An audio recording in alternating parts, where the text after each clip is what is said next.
This morning, we had a team of people that went and were able to take time out of their schedule for about a week and a half or so and go down and share what God has done in their life with some people in Brazil. And they are going to come this morning and share with us how God used them in a unique way in their time that they spent down in Brazil. You guys have one? There you go. Yeah, good morning. Yeah, we're going to share a little bit about some of the wow moments that we had, and there was a lot of them as we were down in Amazon in Brazil with Lori and Wilson. There are many moments that we even had before our trip went on, just with the support that all of you have performed, and also just all the blessings that we received through prayers even before we left.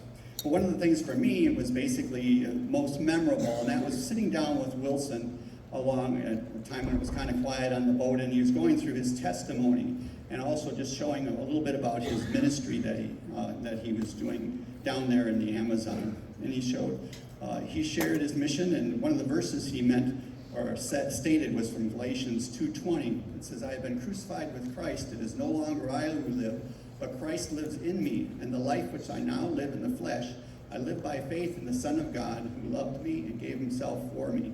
Wilson said, "Why should a missionary worry about what's going to happen to him? They're already dead." And he said, Wilson also shared his understanding of Matthew 25:14 through 25, the parable of the talents. He related how a missionary can work a long time and see no kind of saved people from the activities performed. The numbers of converts, though, he said, are not the concern. The Lord is the one who saves. It says we are to use his talents as they have been given to us. Some people have many talents, some people have few talents. No matter how few talents you have, you're supposed to use the ones that you have to the glory of God. It says by using the talents, he takes the burdens off of you, and the blessings are received. And I did talk to Wilson. I said, you need to write this stuff down. This needs to be published in a book. I've read a lot of books on missionaries in the past. Of course, he's very reticent to do that. Next. Good morning. I just want to thank everybody for praying for us down in Brazil. We just really had a blessed time, and for me it was really exciting to be with this group of team members. Just the enthusiasm they had for serving the Lord was such a blessing to me. It was great to see everybody in action, and just the worship we had together and devotions was really wonderful. It was also great to see my daughter in action. She participated in like a puppet show and was very enthusiastic about it. And there was one time that Lori was singing a song. She was teaching the kids the words, and at one point she just stopped and couldn't remember the words. And Joanna, who had sung it several times before, chimed in what the word was in Portuguese. She had studied a little bit of Portuguese before coming, so I was really proud of her for that. My wow moment was meeting a woman who was a member of the church in the village we were at, Feijoal. She spoke Spanish, and we had to get up in front of the church and say who we were and what we did for a living, and I shared that I was a nurse. And I also speak Spanish, and later she came to me and she said, "Could you come and see a man who's sick?" It was a young man who had a fever like a week and a half before, and he had pain in his eyes and a severe headache. He also had some problems with pain in his right leg and in his hands. So Rich and I went to see this man. We had no idea what was wrong with him, but we prayed for him. We also went back that night and we gave him some Tylenol and ibuprofen for his headache. And the next morning, after we had gone to the site of the new church building, the whole team stopped at his house and prayed for him. And he said that his headache was much better. So praise God for that. It was just really a blessing meeting this lady. She really had a heart for the people of the village that were suffering with their health.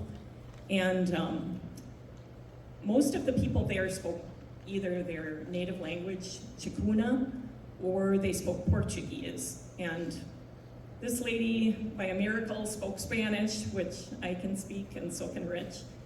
And she had studied in Lima, Peru, in the university, and had almost graduated, but then was ill and had to leave her studies. So she ended up in the town of Feijoal. She got married at age 33, and by age 43, she had 5 kids. So just pray for her. Her name is Dolida. Hi, I'm Stephanie the cat lady, but I have actually a dog story.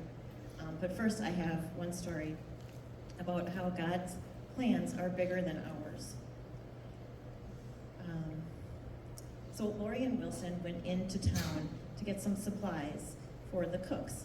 And on the way back, they had to go up the plank, or the ramp. I called it the plank. Well, yes, up the ramp. And Lori lost her footing and grabbed onto Wilson. And in my mind, they did like the Nestea plunge. I don't know if you're old enough to remember that, into the Amazon River.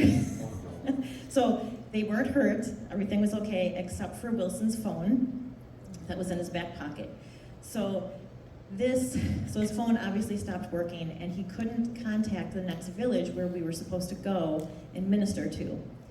So later on that day, they had a surprise visitor. We were at the build site when this all happened. And the surprise visitor was a chief from a village across the Amazon. This is just so amazing. And he had heard how we were fitting the villagers with reading glasses, and he needed a pair. And so Wilson and him got to talking. He fitted him with the reading glasses, and he said, "No one has ever come to my village. Would you come?" So literally, God closes one door, or damages a phone, and opens another door, which is just so amazing. And so the next day, we went to that village, and we taught oral hygiene, we sang songs, we shared how Jesus calms the storm. I have my notes to keep me on track. We fitted that village with reading classes, and just so much more. We formed new relationships, ministry opportunities, and a future church site. So praise God. I mean, and nobody even knew this village existed. So that's how cool our God is. So from a plunge in the Amazon and a wet phone, God worked his miracles. So God may be using them. So pay attention to your mishaps, because God might be using them for his bigger plans. And by the way, the next day, Wilson's phone worked. Oh, cool. So I'll pass, and then if we have time, I can share my doggy story. Sorry, cats. Hello, I'm Joanna. I went on this trip with my mom and dad, obviously. I didn't really bring any notes with me, but I thought maybe I'd share a story from actually before we even got to Brazil. So, on the flight down, there was this long flight overnight from Houston to Bogota.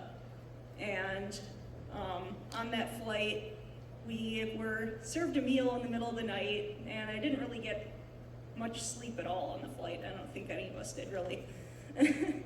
So then we came into Bogota the next morning, and then obviously we have to go through customs, and part of that is like going through immigration, and they have to ask you a whole bunch of questions. And I was kind of a little bit anxious about it at that point, because it was like, okay, well, we're not supposed to tell them that we're missionaries, and we're supposed to tell them that we're going down on vacation and visiting friends.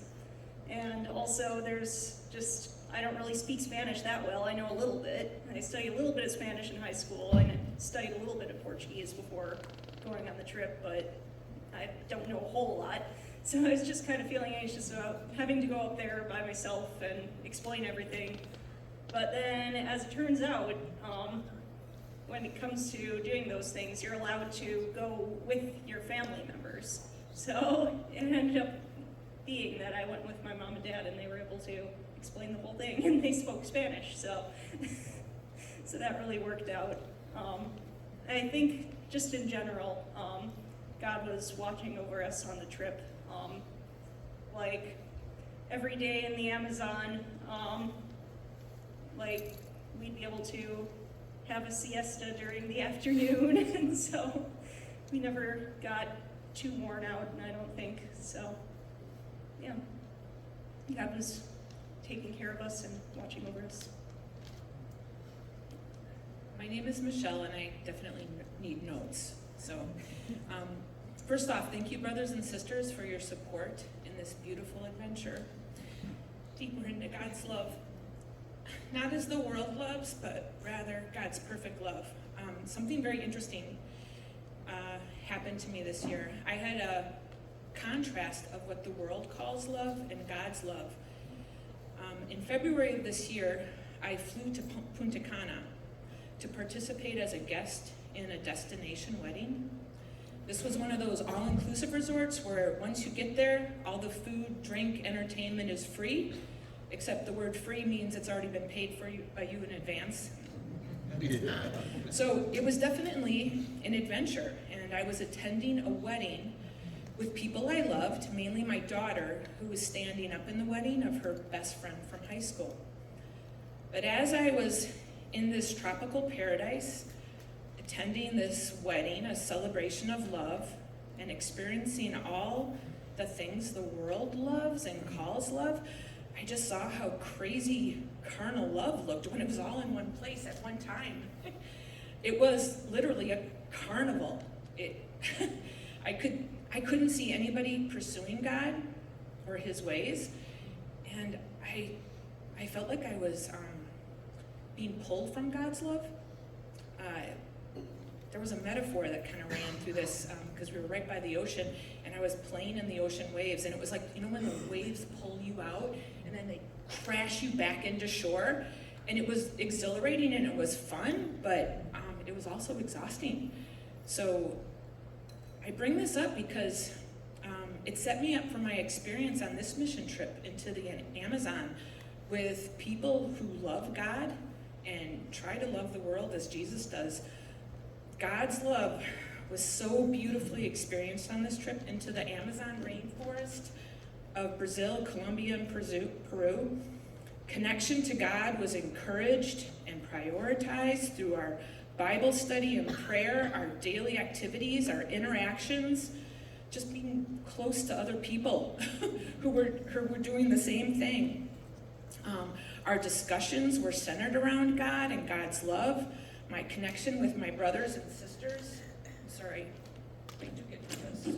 Sorry. Okay. With our brothers and sisters in this lovely family of God were so meaningful. These relationships flowed continuously deeper and wider than the Amazon, gently, peacefully, ever increasing. We walked and talked together about our own personal experiences with God and shared our experiences connecting with all the people of the world God loves. It was truly lovely.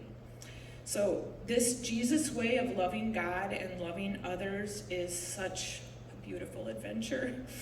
And I'm so blessed to travel this path through this wild, crazy world, loving God and loving each other with all of you. We felt you. So together, I would like to make the sign of the cross. This was kind of our cheer, but one of our cheers, but when I use the word cheer, it almost kind of trivializes it and makes it, but it was exhorting each other. So I'm going to say, this was kind of our battle cry, okay? Right, ready? So here's the vertical, love God, and here's the horizontal, love others. We just made the sign of the cross, right? That's what we're supposed to do. Love God, love others. Okay.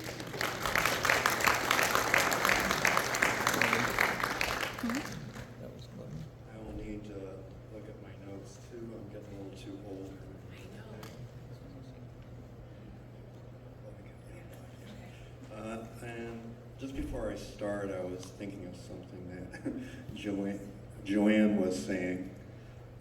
At Customs, I kind of realized that every member in our group was a little nervous that I might say something that would irritate the guards, or I don't know, I just have an attitude sometimes and I want to joke around, and they're constantly reminding me, if possible, don't say anything. Just look, smile, do what they say. And I remember, I think it was, we were going down and we left Bogota, and surprisingly, I was the only person I think they didn't ask nothing of. I just walked on by and I was kind of disappointed. And I said to myself, but they were hoping he walked far enough down the aisle, you know, away from Customs. And they had asked me, do you have anything to declare? I don't know, that kind of annoyed me a little bit. But then as I was walking, you know, away, I said, yes, none of your business things. So, bad attitude there. It's like, you don't want to say stuff like that, otherwise it might get carted off and interfere with what our trip team is doing. But anyway, my quick story is, and it may sound strange, I thought of Linus from Charlie Brown, if any of you are old enough to remember the Peanuts gang. And if you remember Linus, he was one of those characters that carried around a security blanket, unless Snoopy still stole it from him. But anyway, I thought about this when I was on the trip, actually, and back here when I had to think of something to say. And I realized I have my own security blanket. It's not a physical one, but I find that in the routine of life, with work or even church sometimes or whatever else I'm doing, I become comfortable with the status quo, feeling more secure with my familiar surroundings.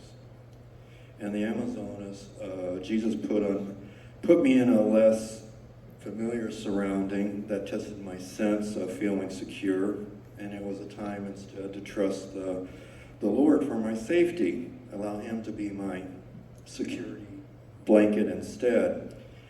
So with that background, Rich and I were sharing the Coca-Cola gospel. However, I've had some significant people challenge that that's the title of the gospel, but I'll give Coca-Cola the credit for now. And we were sharing the gospel in that format, and also our testimony. And at that moment, instead of timidity, the Lord gave me boldness to be a witness to the youth. And it was special to have the Lord give me the words to speak, and for Him to give me the thoughts that I would need when I'm sharing the gospel. In His presence, I found all the security I needed to be a witness at that moment. So I found out later through a friend that the local pastors wanted, Rich and I are the ones who were doing this at the church with the youth after the service in the village, and found out that they wanted us, the local pastors that is, to share that with other people in the other villagers. And I thought, wow, this is encouraging.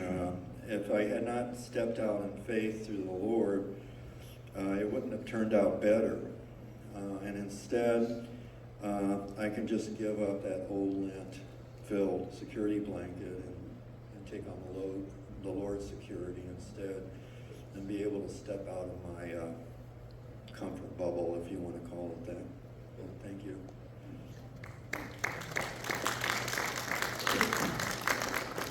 Hi, I'm Darlene, and Jesus gave us a mission to share the gospel and to love others. It's all about love. We were able to love our missionaries and the crew and each other. It was such a joy to serve with this whole team. We were able to love the people in 2 villages, the Ticuna people in Feijoal and the Cana Marie people in Vista Alegre. We shared Jesus' love through bubbles and monkey puppet kisses, and colored pencils and string. We shared his love through dental hygiene lessons and songs and Bible stories, and through prayer and through medical help. A highlight for me was when we were giving out reading glasses to the people in Feijoal. While the people were waiting their turn, I was able to share the gospel with each of them through the Evangelique and charades and my little bits of Portuguese. I'm not sure if they understood everything I was saying, but they all had big smiles on their faces when I shook each of their hands and told them that I love them and that Jesus loved them. Jesus te ama. We thank you so much for your prayers. We could feel them. We thank you for all the donations you gave. We were able to give out gift bags made from the items you donated. We gave out gospel tracts that are Awana kids here, made for the kids in Brazil. The believers in Feijoal loved their neighbors so much that they wanted to build a new church deeper in Feijoal. Your donations are helping to build that new church. And by the way, this church was Wilson and Lori's 124th church plant. You all gave above and beyond because God knew the needs. With the extra donations you gave, Wilson and Lori were able to fix up the boat that goes to remote people to share the gospel. It was such a blessing to them to be able to fix the stairs on the boat and get a new battery and tarps and mosquito nets for the boat and a new industrial stove for the galley. God had a plan. It was a good plan. Through your prayers and support, you were part of this trip. We thank you for joining us on this trip and for sharing Jesus' love with the people in Brazil. And to God be all the glory.